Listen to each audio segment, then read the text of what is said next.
I dropped my husband off at the airport, thinking it was just another business trip, but just as I was about to leave, my 6-year-old son squeezed my hand tight and whispered, "Mama, don't go back home. This morning I heard Daddy planning something really bad against us. Please believe me this time." I believed him, and we hid, and what I saw next made me panic. But before we continue, make sure you're subscribed to the channel and write in the comments where you're watching this video from. We love knowing how far our stories are reaching. The fluorescent lights of Hartsfield-Jackson Atlanta International Airport were hurting my eyes that Thursday night. I was tired. That kind of tired that comes from deep inside, you know? It's not just sleepiness. It's an exhaustion of the soul that I'd been dragging around for months without really understanding why. My husband, Kwasi, stood beside me with that perfect smile he always wore in public. Impeccable gray custom suit, leather briefcase in hand, the expensive cologne I'd gifted him for his last birthday lingering in the air. To anyone in that terminal, we were the definition of black excellence. The power couple. He, the successful executive. Me, the dedicated wife sending him off before a major business trip to Chicago. If only they knew. By my side, his sweaty little hand holding mine firmly, was Kenzo, my 6-year-old son, my entire world. He was too still that night, quieter than usual.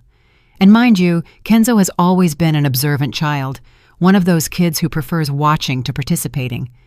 But that night, there was something different in his eyes, a fear I couldn't name. "This meeting in Chicago is crucial, babe," Kwasi said, pulling me in for a calculated hug. Everything about him was calculated. I just didn't know it yet. 3 days tops and I'm back. You hold down the fort here, right? Hold down the fort, as if my life was just that, holding everything together while he built his empire. But I smiled like I always did, because that's what was expected of me. "Of course, we'll be fine," I replied, feeling Kenzo squeeze my hand even tighter. Kwasi crouched down in front of our son. He placed both hands on Kenzo's shoulders, in that way he always did, when he wanted to look like the perfect father. "And you, little man, you take care of Mama for me, all right?" Kenzo didn't answer. He just nodded, his eyes fixed on his father's face. That look. It was as if he were memorizing every detail, every feature, as if he were seeing Kwasi for the very last time. I should have noticed. I should have felt that something was wrong right then and there, but we never notice the signs when they come from the people we love, do we?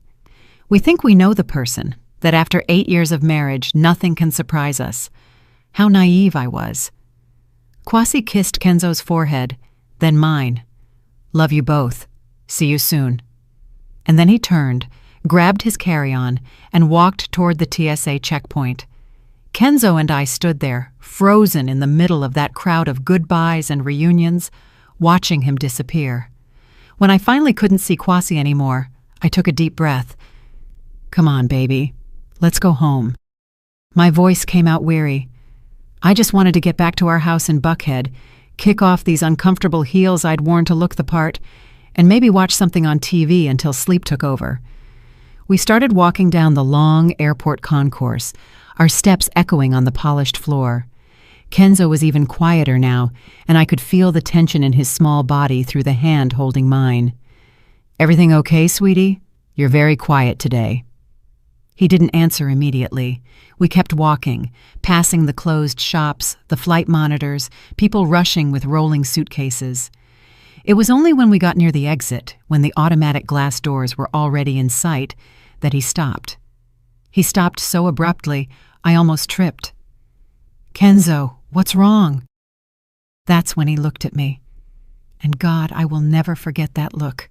It was pure terror, the kind of fear a 6-year-old shouldn't even know exists. "Mama," he whispered, his voice trembling, "we can't go back home." My heart did a strange flip in my chest. I crouched down in front of him, holding his little arms.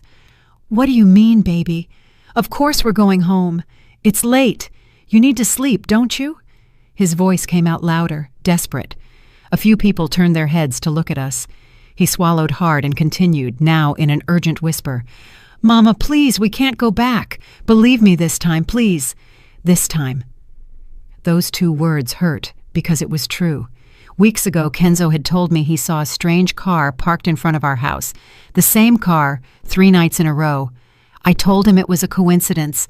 Days later, he swore he heard Daddy talking quietly in his home office about solving the problem once and for all. I told him it was business stuff, that he shouldn't listen to grown-up conversations. I didn't believe him. And now he was begging me, tears starting to form in those deep brown eyes. This time, I believe you, Kenzo. Explain to me what's going on. My voice came out steadier than I felt inside. He looked around as if afraid someone might hear him. Then he pulled my arm, making me lean in even closer to him, and whispered in my ear. This morning, really early, I woke up before everyone else. I went to get water, and I heard Daddy in his office. He was on the phone. Mama. He said that tonight, when we were sleeping, something bad was going to happen. That he needed to be far away when it happened. That we weren't going to be in his way anymore. My blood ran cold. Kenzo, are you sure? Are you sure about what you heard? He nodded desperately. He said there were people who were going to take care of it. He said he was finally going to be free. Mama. His voice. It wasn't Daddy's voice. It was different. Scary. My first instinct was to deny it, to say it was his imagination, that he had misunderstood, that Kwasi would never. But then I remembered things. Little things I had ignored. Kwasi increasing his life insurance policy 3 months ago, saying it was just a precaution for generational wealth. Kwasi insisting that I put everything, the house in Buckhead, the car, even our joint savings account, solely in his name. It helps with taxes, babe. Kwasi getting angry when I mentioned I wanted to go back to work. It's not necessary, Ira. I handle everything. The strange calls he answered, locked in his office, the increasingly frequent trips, and that conversation I accidentally overheard 2 weeks ago when I thought he was asleep. He was murmuring into the phone, "Yeah, I know the risk, but there's no other way. It has to look accidental." At that moment, I convinced myself it was about work, about some risky investment. But what if it wasn't? I looked at Kenzo, at that terrified face, the rolling tears, the trembling hands, and I made the most important decision of my life. Okay, son, I believe you. The relief that washed over his face was instant but short-lived. So what are we going to do? Good question. My brain was racing. If Kenzo was right, and every cell in my body was starting to scream that he was, going back home was a death sentence. But where to go? Whose house? All our friends were Kwasi's friends too, part of the same social circle. My family lived in North Carolina, and if I was wrong, if it was all a terrible misunderstanding, but what if it wasn't? Let's go to the car, I decided, but we're not going inside the house. We're going to watch from a distance, just to be sure. Okay? Kenzo nodded. I took his hand again, and we walked to the parking deck. My heart was beating so hard I could hear the blood pulsing in my ears. Every step felt like it weighed a ton. The cool night air hit me as we stepped out. The parking deck was dimly lit, with just a few scattered cars. Ours was in a corner, a silver SUV that Kwasi had insisted on buying last year. "A safe car for my family," he'd said. Safe. What a bitter joke. We got in. I buckled Kenzo in, then myself. My hands were shaking so bad it took me 3 tries to start the ignition. "Mama?" Kenzo's voice was small in the back seat. "Yes, baby?" "Thank you for believing me." I looked in the rearview mirror. He was curled up in the seat, hugging the dinosaur backpack he took everywhere. "I'm always going to believe you, son. Always." And in that moment, I realized I should have said that sooner. I should have listened to him from the start. I drove in silence. I didn't go straight to our driveway.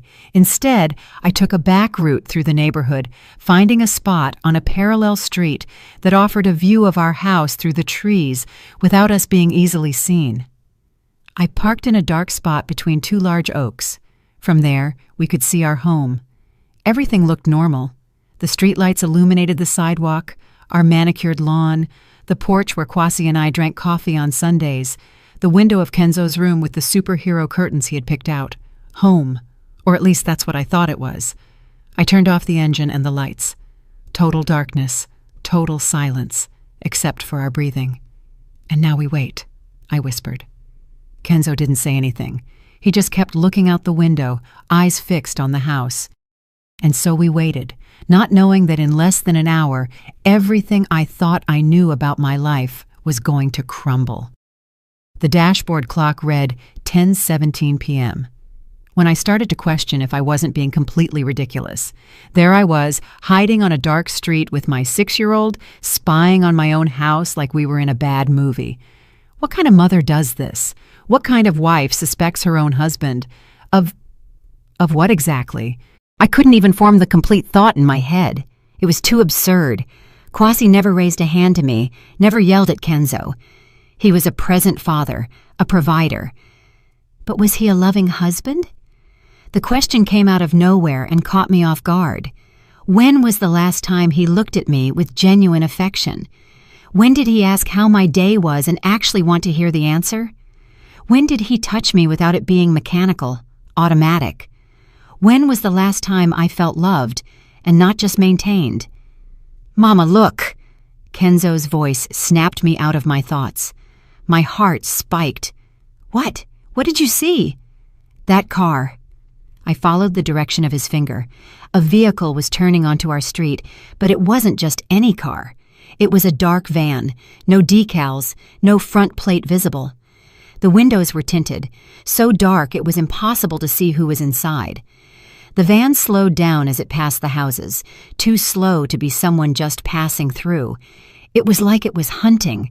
My breath caught in my throat when the van stopped, exactly in front of our house. "It can't be," I whispered. "It can't." But it was. The two front doors opened. Two men stepped out. Even from a distance, even with the poor lighting, you could see they weren't technicians or delivery guys or anything normal. They wore dark clothes, hoodies up, and the way they moved was stealthy, calculated. They stood for a moment in front of our driveway gate, looking around. My instinct was to scream, call 911, do something, but I was paralyzed, watching like it was a nightmare I couldn't wake up from. One of them, the taller one, reached into his pocket. I expected him to pull out a crowbar, some tool to force entry. That would be a robbery. I could deal with a robbery. I could call the police, file a report, move on. But what he pulled out of his pocket made my world collapse. A key. He had a key to our house. "Mama!" Kenzo's voice trembled. "How do they have a key?" I couldn't answer. I was too busy trying not to throw up. The man unlocked the front door as if he owned the place. No forcing, no breaking, simply unlocked it.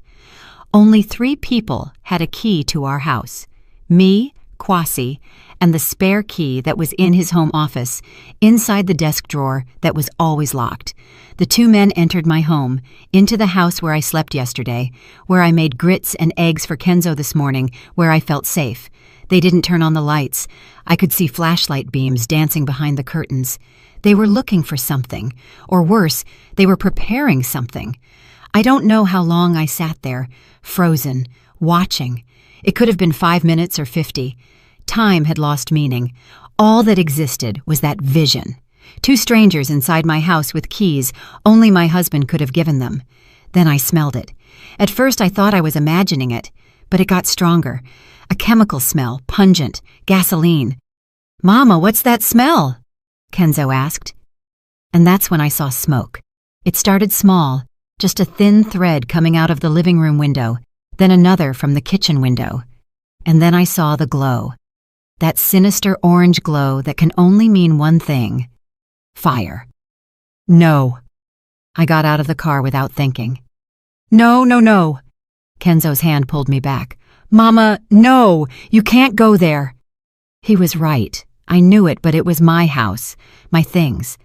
The photos from when Kenzo was born, my wedding dress stored in the closet, the drawings Kenzo made that I stuck on the fridge, the quilt my grandmother stitched before she passed, all burning. The flames grew fast, terrifyingly fast.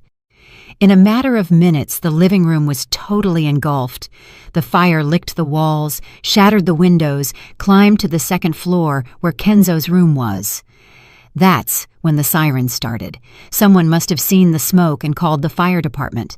The dark van sped off, lights off, disappearing around the corner seconds before the first fire truck appeared. I was shaking so hard I could barely stand. Kenzo was hugging me from behind, his little face buried in my back, sobbing. "Kenzo was right," I murmured. "You were right, baby. You were right."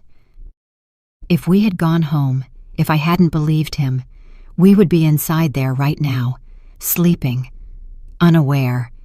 And those men would have... I couldn't complete the thought. My legs gave out, and I fell to my knees right there in the middle of the dark street, watching my life turn to ash. My phone vibrated in my pocket. With trembling hands, I picked it up. It was a text from Quasi. "Hey babe, just landed. Hope you and Kenzo are sleeping well. Love you guys. See you soon." I read the message once, twice, 3 times. Every word was a knife. Every heart emoji was poison. He knew. Of course he knew. He was in another state building his perfect alibi while hiring people to kill us, to burn us alive while we slept. And then he would come back as the devastated husband, the grieving father. He would cry at the funeral, receive condolences, and keep everything. The life insurance, the land, the bank accounts. That's what Kenzo heard him say on the phone. "I'm finally going to be free." Free of me. Free of his son. The nausea came with force. I turned around and threw up right there on the curb. Everything I had in my stomach came out along with whatever illusion I still had about my marriage. When I could finally stop, I wiped my mouth with my sleeve and looked at Kenzo. He was sitting on the curb, hugging his knees, watching the house burn. Tears rolled down his face, but he wasn't sobbing anymore. He was just watching. A 6-year-old shouldn't have that expression, that terrible premature understanding that people who should love you can want to hurt you. I sat beside him and pulled him into a tight hug. "I'm sorry," I whispered into his hair. "I'm sorry for not believing you sooner. I'm sorry for everything." He held on to me as if I were the only solid thing in a world that had turned upside down. And maybe I was. "What are we going to do now, Mama?" That was the million-dollar question, wasn't it? What do you do when you discover that the man who promised to love and protect you actually wants you dead? We couldn't go home. A home didn't even exist anymore. We couldn't go to the police. Quasi had an ironclad alibi, and it was just me and the word of a 6-year-old against his. We couldn't go to friends or family. Everyone would think I was crazy, in shock from the fire, making things up. And Quasi was free, flying back at that very moment, probably practicing the look of shock and sadness he was going to use when he discovered the tragedy. We needed help. Help from someone Quasi didn't know, someone who could understand, someone who knew how to deal with what? Attempted murder? Conspiracy? That's when I remembered. My dad, Grandpa Langston, before he passed 2 years ago, had given me a card. It was on a rough day, right after his cancer diagnosis. He called me to his hospital room, took my hand, and said, "Ira, I don't trust that husband of yours. Never have. If one day you need help, real help, find this person."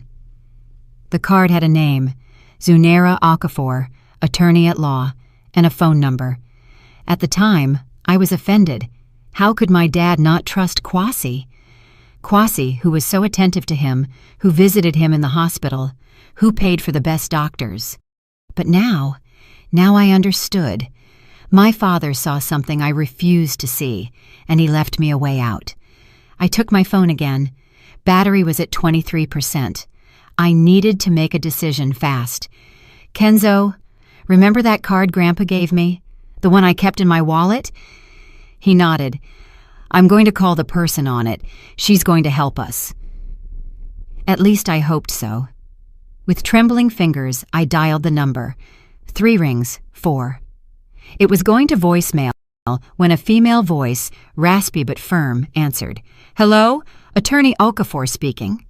"Attorney?" "Ms. Okafor, my name is Ayira Vance. You don't know me, but my father was Langston Vance.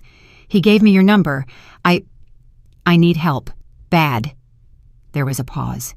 Then, "Ayira, Langston told me about you. Where are you?"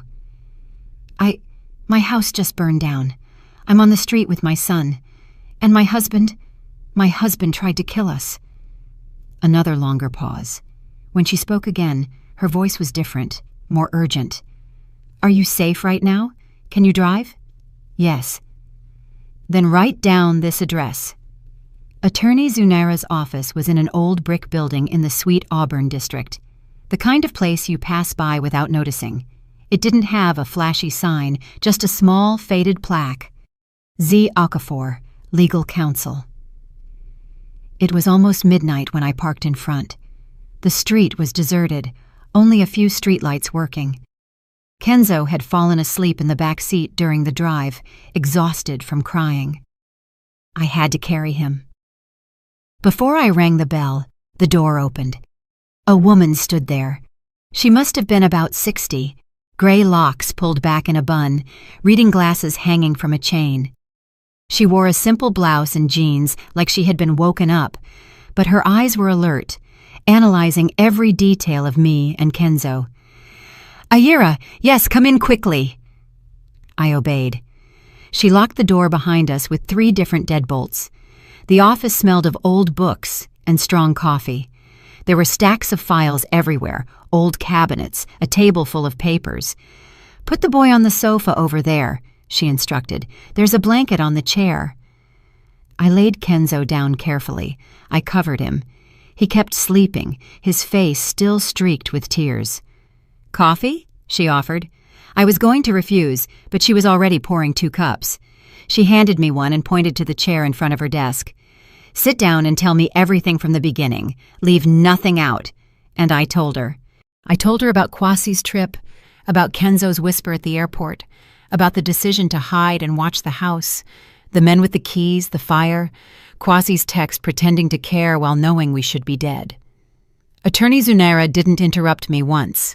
She just listened, fingers interlaced under her chin, eyes fixed on me. When I finished, she stayed silent for a long moment. "Your father asked me to look out for you if something like this happened," she said finally. "Langston was a very smart man. He noticed things about your husband that you didn't want to see." That hurt, but it was true. He knew Kwasi was capable of this? "He suspected Kwasi wasn't who he pretended to be, that he married you for access, that he was dangerous." She took a sip of coffee. "Langston left me some things, documents, information about you and about Kwasi. I thought I'd never need to use them, but..." She got up and went to a locked cabinet. She pulled out a thick folder and returned, placing it on the table between us. "Your father hired a private investigator 3 years ago, discreetly, to check into Kwasi's business dealings." My heart shrank. "And what did they find?" "Debts? Lots of gambling debts, mostly. Your husband has a serious problem, Ayira. He owes loan sharks, underground casinos, very dangerous people." She opened the folder, showing bank statements, photos, reports. "His businesses have been bankrupt for 2 years. He's been using the money from the inheritance your mother left you to plug the holes, but that's almost all gone." I felt like I'd been punched in the stomach. My mother's inheritance. $150,000 she left me, which I put in a joint account because we were married. "What's mine is yours, babe." He spent it all, down to the last cent. She turned a page. "And now the lenders are collecting with interest. Kwasi owes almost $500,000. People like that don't negotiate, Ayira. Either he pays or..." She didn't need to finish the sentence. "But I don't have that money. We don't have it." "So why the life insurance?" she asked simply. You have a life insurance policy worth $2.5 million, don't you? Your father insisted on it when you got married, remember? Said it was important to protect you and any future grandchildren. I remembered. Kwasi thinking it was excessive at the time, but accepting. I never questioned it. I never thought, and if I died in an accident? I continued the reasoning, feeling bile rise in my throat. Kwasi would receive the $2.5 million, pay the debts, and be free. Exactly. Attorney Zunaira closed the folder. And a fire is the perfect kind of accident. Hard to prove arson if done right. Hard to trace, and he has the perfect alibi. He was in another state when it happened. But I didn't die, and neither did Kenzo, and he doesn't know that yet. The way she said that made something click in my head. You're suggesting that we let him think the plan worked for now? She leaned forward. Aira, if you show up now, it'll be his word against yours. Do you have proof? Witnesses? Anything other than the story of a 6-year-old boy who could have misunderstood a conversation? I had nothing, just the certainty in my heart and the fear in my son's eyes. But what about the men who burned the house? Won't the police investigate? They will, and without leads, they might conclude it was an accident. Faulty wiring, gas leak, anything. Those men are pros, Aira. They don't leave tracks. She sighed. Kwasi planned this very well. The only flaw in his plan was that Kenzo listened and that I believed him. I looked at my son sleeping on the sofa, so small, so innocent, and yet he had saved our lives. So what do? I can't just disappear. My ID, my cards, everything burned in the house. I have no money. I have nowhere to go. You have me, said Attorney Zunaira, and you have something Kwasi doesn't know you have. What? She smiled, a cold smile that made me see why my father trusted her. The truth, and time to prove it. Kwasi will return tomorrow. He'll pretend to be devastated. He'll put on a show for the police and the neighbors. He'll look for the bodies, and when he doesn't find them, he'll know something went wrong. Yes, but by then we'll already be 10 steps ahead. I didn't completely understand what she meant, but I was too exhausted to question, too exhausted to think. I could barely keep my eyes open. You and the boy will stay here tonight, she decided. There's a small room in the back. It's not the Ritz, but it has a bed. Tomorrow we'll plan the next steps. Attorney Zunaira, why are you doing this? Why help so much? She went quiet for a moment, looking at a point beyond me, lost in some memory. Langston saved my life once. A long time ago, when my own husband tried to kill me. She turned her gaze back to me. I know exactly what you're feeling right now, Aira. The shock, the betrayal, the fear, and I promised your father that if you needed me, I would be here. It is a debt I have the pleasure of repaying. I swallowed the tears threatening to fall. Thank you. Don't thank me yet. The game has just begun. I slept for maybe 3 hours, but it felt like 3 minutes. I woke up with Kenzo shaking me, scared, asking where we were. It took me a few seconds to remember, and when I did, reality crashed down on me like a bucket of ice water. My husband tried to kill me.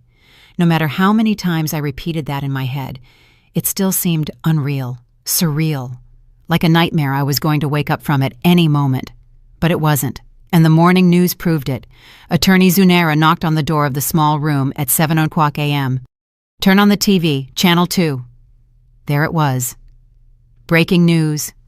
Massive fire destroys luxury home in Buckhead. Fate of family unknown. They showed the house, or what was left of it. Just blackened walls and smoking rubble, firefighters still working, sifting through debris. And then they showed him, Kwasi, getting out of an Uber amidst the chaos, with an expression I recognized, the one he used when rehearsing important speeches in the mirror. Calculated worry, measured horror. My wife, my son, for God's sake, someone tell me they weren't in there. He screamed at the camera, at the police officers, at anyone who would listen. The reporter explained that he was traveling for business, had just landed, and came straight to the scene. A desperate husband searching for his missing family, she narrated with that serious news anchor voice. I felt Kenzo shrink beside me. "He's lying," my son whispered. "He's pretending he cares." And he was. You could see it if you looked closely, the way he checked the camera angles before collapsing in tears, how his eyes were dry, even with hands covering his face, how he asked the fire chief, "Did you find the bodies yet?" with an urgency that wasn't of someone holding on to hope, but of someone needing confirmation. He wanted to make sure we were dead. Attorney Zunaira turned off the TV. "He'll look for the bodies all day. When he doesn't find them, he'll start to suspect. We have maybe 24 hours before he realizes you escaped, and then he'll panic. And people in panic make mistakes." She sat on the edge of the bed. "Ayira, I need you to tell me, do you know the combination to the safe Kwasi has in his office?" I thought for a moment. "I know it. It's his birth date. Too obvious, but it works. He keeps important documents there." "I think so." I never paid much attention. "We need those documents, especially if he's stupid enough to have kept something linking him to the men he hired." "But how? The house is swarming with police right now." "It will be for a few hours.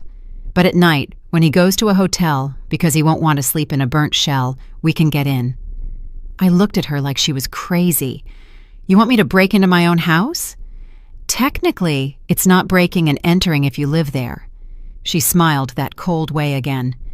"And besides, we're going to need proof, evidence, something solid that proves Kwasi planned this." "I'm going with you," Kenzo said suddenly.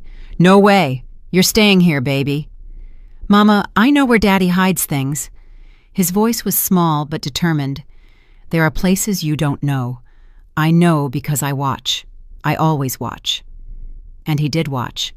My quiet son, who everyone thought was shy, was actually incredibly observant. He noticed things I missed. "He's right," Attorney Zunaira nodded. "Children see what adults ignore. If there's something hidden, he'll know where to look." I didn't like the idea. I didn't want to expose Kenzo to danger again, but I also knew we needed evidence, and time was running out. The day passed slowly. We stayed locked in the office watching the news, watching Kwasi perform his theater. He gave interviews to 3 different channels, always with the same story.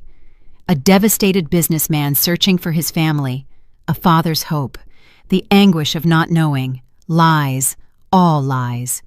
Through security cameras in the neighborhood that Zunaira had access to through a contact, we watched Kwasi be taken to the precinct to give a statement. We saw him return and stand in front of the destroyed house for hours, talking to neighbors, to police, to anyone who appeared. And then, finally, when the sun started to set, we saw him get into a car and leave. "Now," said Attorney Zunaira. She gave me dark clothes, gloves, a small flashlight. Did the same for Kenzo. We looked like thieves about to commit a burglary, and in a way, that's exactly what it was. We drove in silence to the edge of the neighborhood, but we didn't go in through the front. Zunaira knew a passage in the back where the wall was lower and there were no cameras. "Benefits of having defended the developer in his divorce," she explained. We scaled the wall. Well, she and I climbed. We lifted Kenzo over. On the other side, it was dark. The smell of smoke was still strong.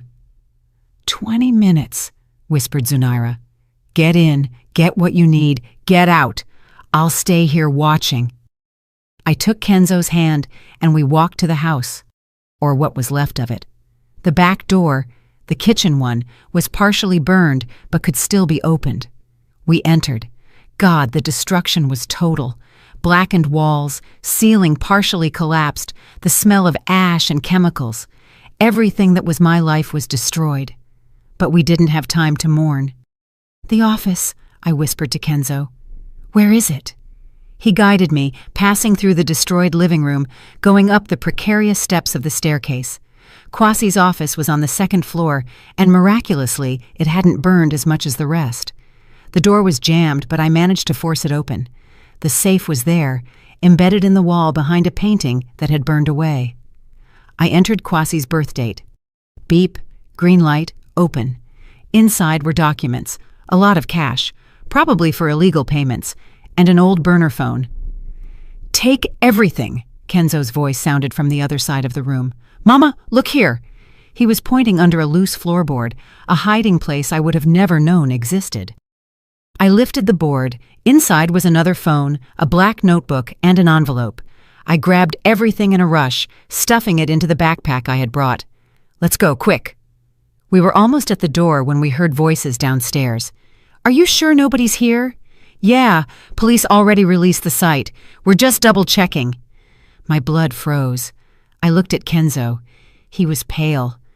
We couldn't go down. Whoever it was blocking our only exit. I grabbed Kenzo, and we squeezed inside the office closet. My heart was beating so hard I was sure they would hear us. Through the slat in the closet door, I could see flashlight beams coming up the stairs. 2 men, not police. I recognized the voices. They were the same men who had set the fire. "Boss said to verify if the job was finished," said one of them. Deep voice, southern drawl. "Seems they didn't find bodies yet." "Impossible. The fire was hot enough that nothing would be left. Maybe they already took him to the morgue." "Better make sure. Check the rooms." I heard steps separating, one going toward the master bedroom, another coming in our direction. The office door opened. Kenzo squeezed my hand so hard it hurt. I bit my lip not to make a sound. The man entered, flashlight sweeping the room. It stopped on the open safe. "Yo, Marcus, come look at this." The other guy appeared. "What happened?" "Safe's open. Wasn't like that when we left." "You sure?" "Absolutely. We didn't even touch the safe, just lit it up and left."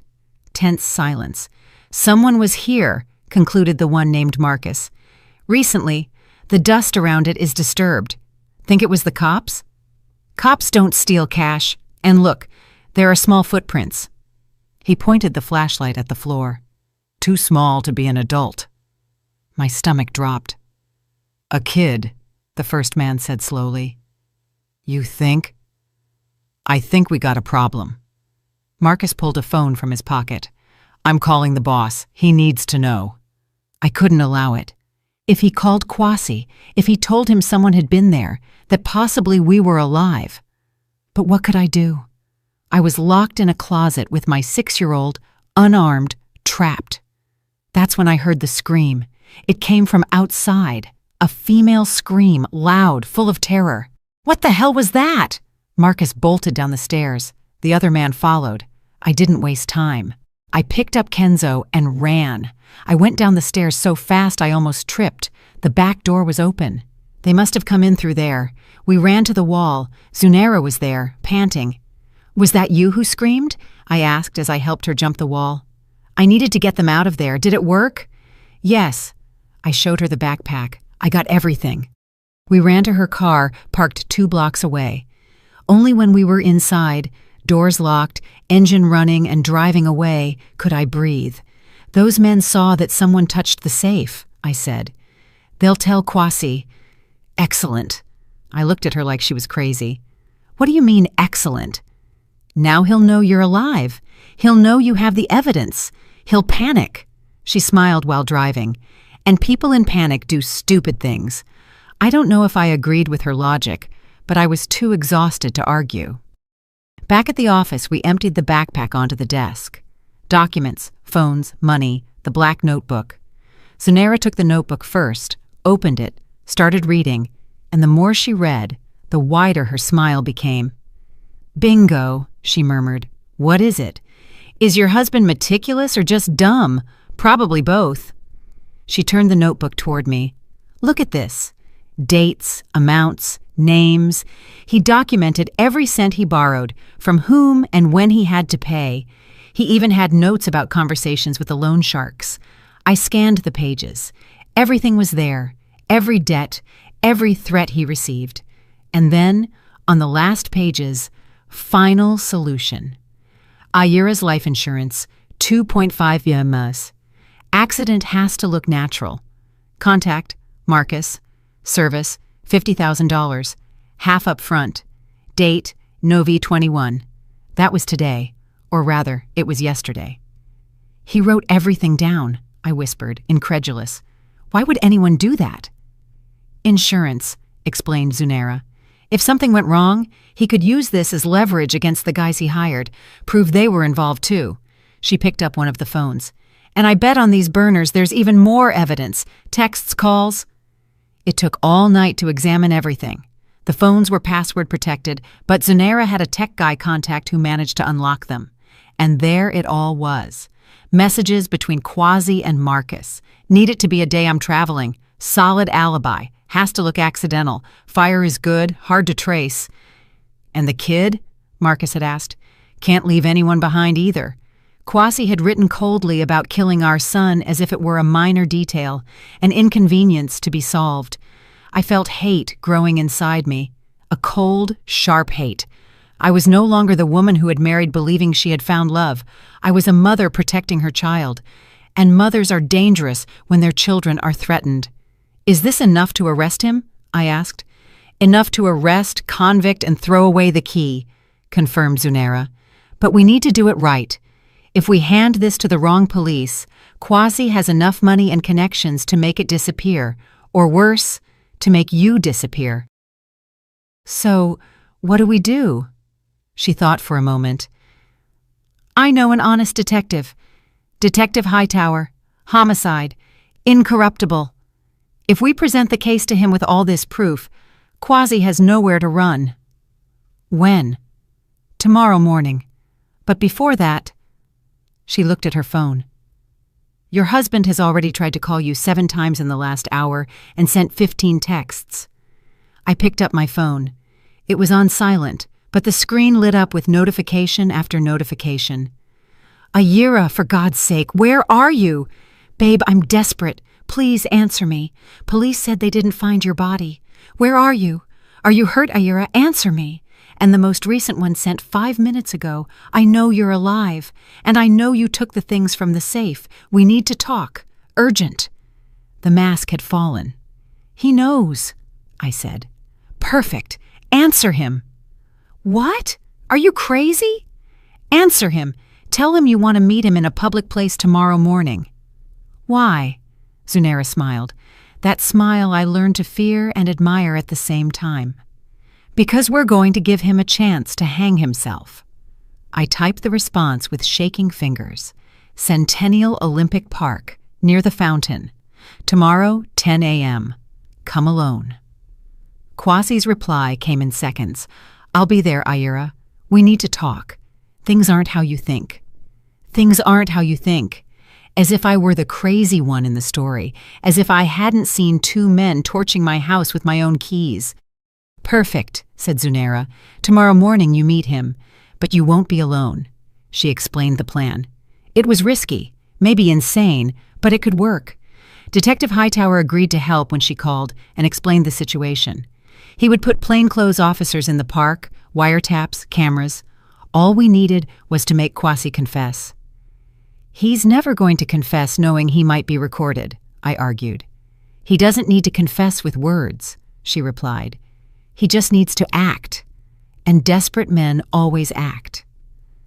That night, I couldn't sleep. I kept imagining the meeting, what I would say, how I would look into the eyes of the man who tried to kill me and pretend normalcy.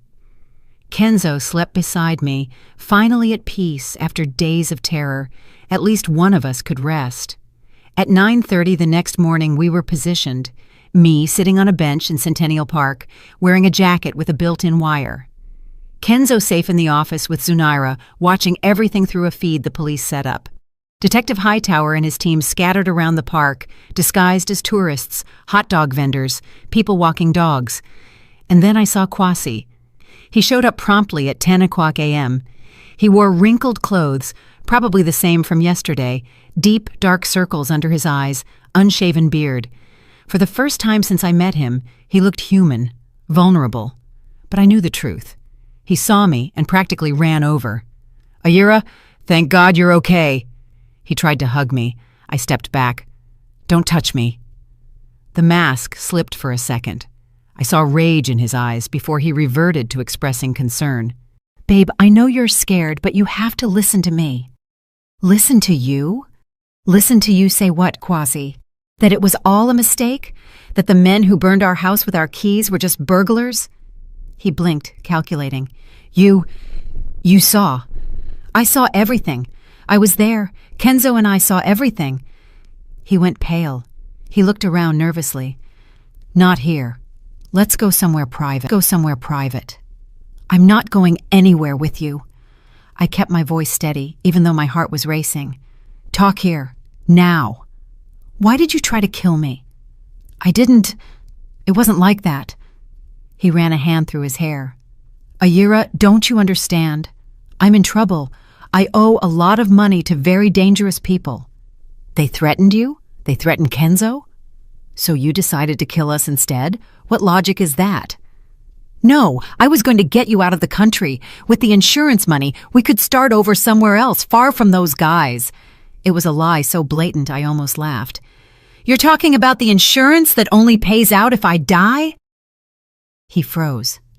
He realized the mistake. Ayira. He changed tactics. His voice became threatening. You took things from my safe. I need you to give them back. Now. The black notebook? The evidence that you planned everything? You don't understand what you're doing. If you give that to the police, I go down. And if I go down, the guys I owe will come after you. Either way, you're not safe. But at least it won't be you trying to kill me. The rage finally exploded. You were always so naive. You think I married you why? For love? You were a spoiled girl with daddy's money. It was just for that. It hurt. Even knowing it was true, it hurt to hear it. And Kenzo, our son? Also just for interest. The brat. He spat the words. He was always weird. Too quiet. Watching everything. Freak kid. And there was the true hate. It wasn't just for money. He truly despised us. That's when I heard Detective Hightower's voice in my ear. We have enough. Move in, team. Suddenly, the tourists stood up. The vendors abandoned their carts. Everyone converged on Kwasi with badges in hand. Kwasi Vance, you are under arrest. His face went through 5 emotions in 3 seconds. Shock, confusion, rage, fear, and finally, acceptance. He had lost. But before they could cuff him, he did something no one expected. He ran.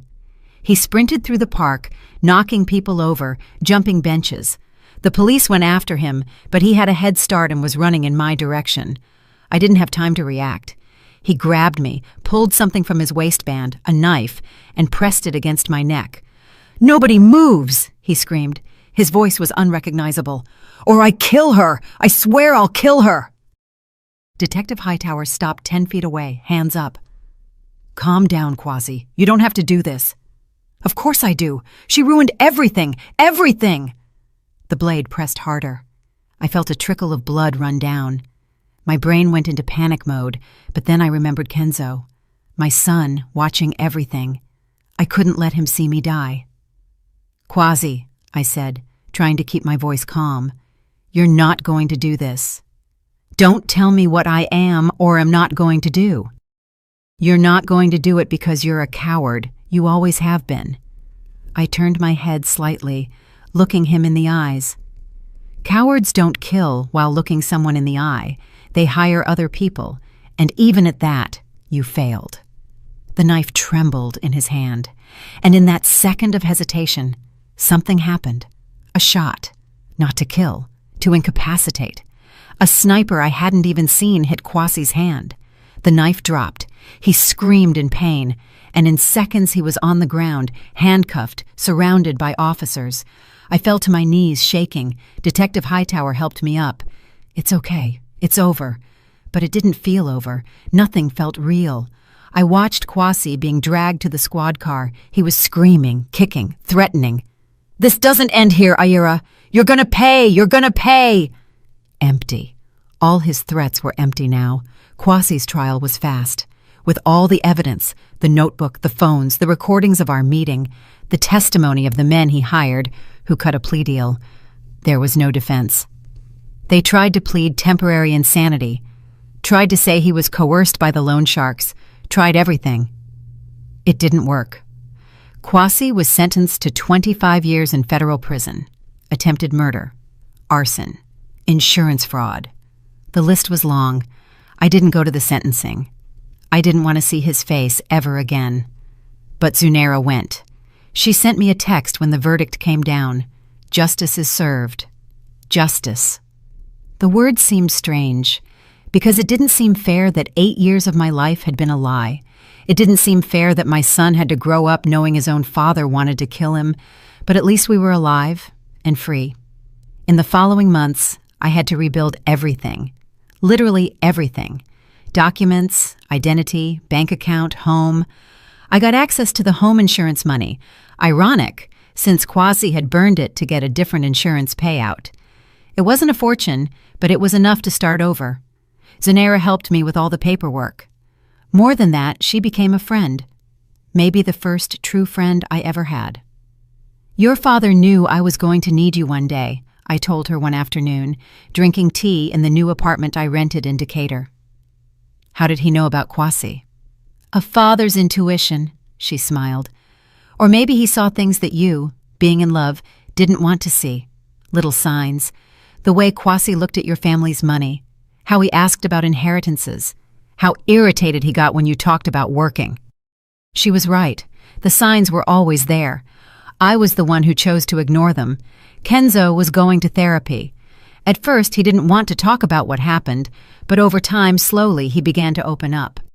The therapist said he was resilient. Children are stronger than we imagine, but even strong, he had nightmares. Woke up screaming, saying there was fire, that he couldn't get out, that his daddy was coming. On those nights, I stayed with him, held him, hummed the gospel songs I sang to him when he was a baby, and slowly he would go back to sleep. "Mama," he asked me one night, a few months after the trial, "do you still love Daddy?" The question caught me off guard. Why do you ask that? Because he was bad, really bad. But he's still my daddy, and I don't know if it's wrong to miss him sometimes. My heart broke. I pulled him into a tight hug. It's not wrong, baby. He is your dad. And the part of him you knew, the part that played catch with you, that took you to the park, that part felt real, or at least you believed it was, and there's no problem missing that. But he tried to hurt us. He tried, and that was horrible and unforgivable. But your feelings are yours. You can miss the dad you thought you had and still be angry about what he did. Both things can exist together. He stayed quiet for a while, then whispered, "I saved you, right, Mama? You saved us. You saved me, and you saved yourself. You are my hero, Kenzo." He smiled, a small smile but genuine. And in that moment, I knew we were going to be okay. Not immediately, not magically, but eventually. I started working again, something Kwasi never allowed. I got a job at a nonprofit in Atlanta that helped women victims of domestic violence. It seemed appropriate. I understood what they were going through, the fear, the shame, the feeling that somehow it was their fault. And I could say, from my heart, it is not your fault. It never was. Attorney Zunaira offered me a partnership in her firm a year later. "You have talent for this, and passion. It would be a waste not to use it." I accepted. I went back to school, did an accelerated law program, passed the Georgia bar exam. It wasn't easy. Going back to books at 34 is challenging, but I passed. I became an attorney, specialized in family law and domestic violence cases. I used the pain to help other people, and in some way, that helped heal my own pain. 3 years after the fire, we moved into a real house. Small, simple, but ours. Kenzo chose his own room, painted the walls blue, but no superheroes this time. "Mama, I'm grown now." He filled it with posters of black astronauts and scientists. "When I grow up, I'm going to be an engineer," he announced, "or an architect. Haven't decided yet." I laughed. "You can be both. Seriously, you can do that. You can do anything you want, son." And I believed that, because we had survived the impossible. What was a little ambition compared to that? Every now and then, I thought about Kwasi, mostly when I signed the divorce papers, which he contested, of course, but lost. or when I saw news about him in prison. Apparently he wasn't adapting well. I felt pity, not rage sometimes, but mostly nothing.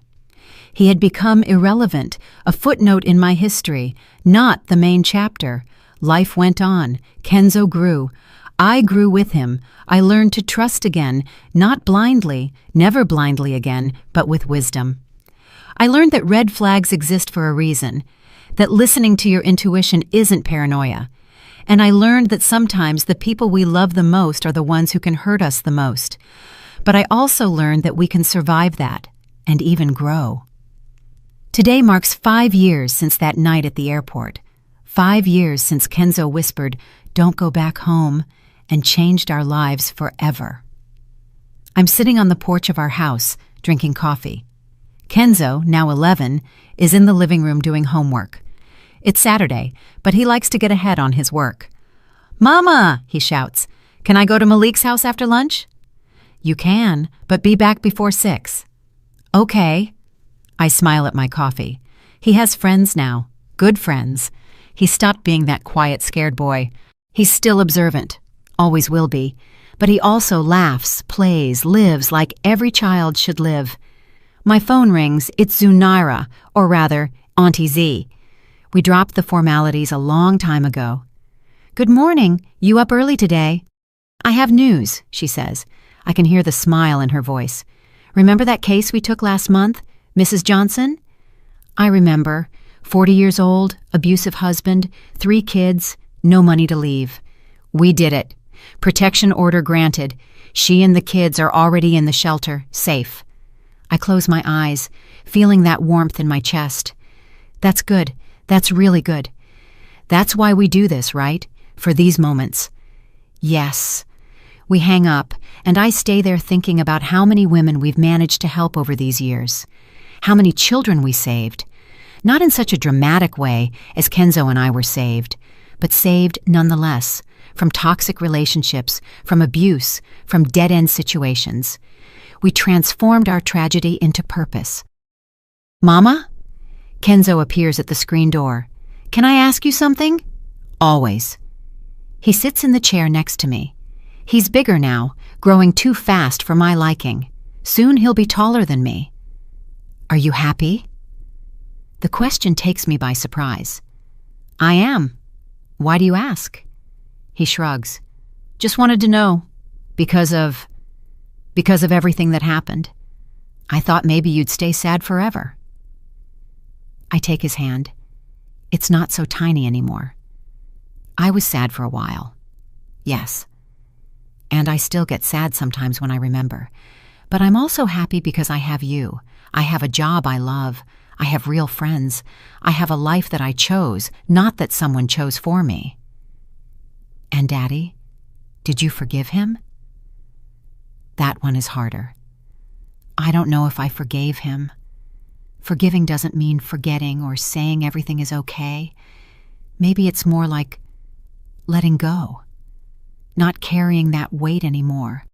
And in that sense, yes, I think I made it. He nods, processing. I think me too.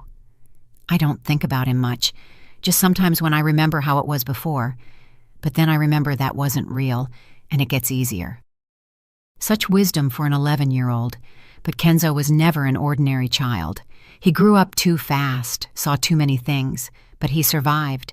And more than that, he flourished. "I love you so much. You know that?" I say, hugging him. "I know. Love you too, Mama." He hugs me back, then pulls away. "Can I go back to homework? Only have math left." "Go ahead." He goes back inside, and I stay there on the porch, watching the sun rise in the Georgia sky.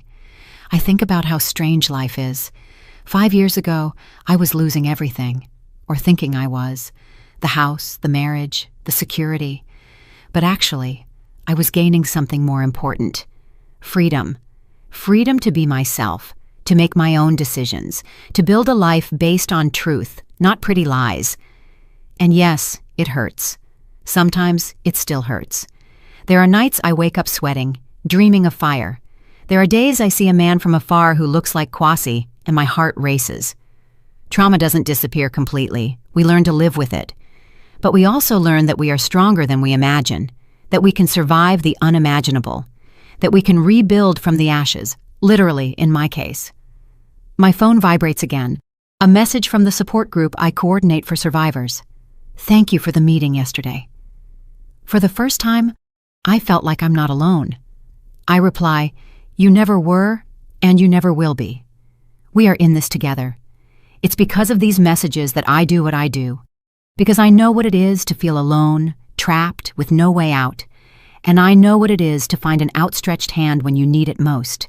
Like my father gave me when he left me Zunera's card. Like Zunera gave me when she took me in. Like Kenzo gave me when he had the courage to speak up, even being so small.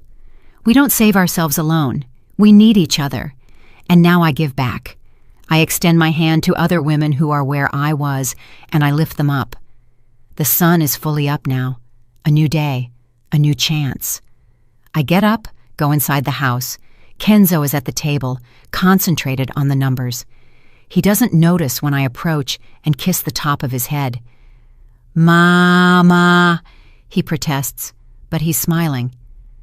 I'm trying to concentrate here. Sorry, won't bother you anymore. I go to the kitchen to start lunch. Something simple. Spaghetti with meat sauce, Kenzo's favorite. While I stir the sauce, I hear him humming in the living room. Humming. A child who witnessed an attempted murder, who lost his home, who saw his father arrested, he is humming while doing his math homework. If that isn't resilience, I don't know what is, and it gives me hope. Hope that no matter what life throws at us, we can survive, we can overcome, we can even be happy again. Not in the same way, not like we were before, but in a new way, stronger, wiser. The oven timer beeps. I turn it off, start serving the plates. Kenzo, food's ready! He comes running like he always does when it's food. He sits at the table with that wide smile. What's for dessert? Ice cream? If you eat all your food first. I can do that in my sleep. We laugh, we eat, we talk about the week, about plans for the weekend, about the science project he's doing at school. Normal things, normal life. And it is beautiful after all. It is beautiful to have that normality again.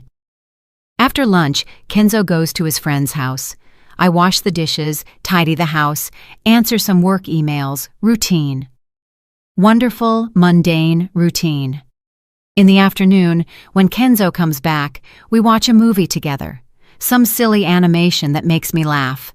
He complains it's kid stuff, but he laughs too. And when night falls, when I tuck him in, despite him complaining that he's too big for that, he gives me a tight hug.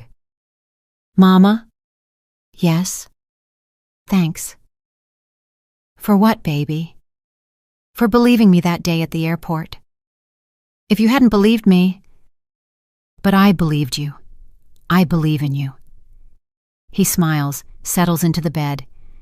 Good night, Mama. Good night, my hero. I turn off the light, close the door. And for the first time in 5 years, I don't feel afraid of tomorrow. Because no matter what comes, I know we will face it together, and we will survive, like we always survived. Did you like the story, and which city are you listening from? Let's meet in the comments. If you liked the story, you can support me by sending a super thanks so I can keep bringing more stories like this. Thank you so much for your sweet support. I'm looking forward to your comments on the story.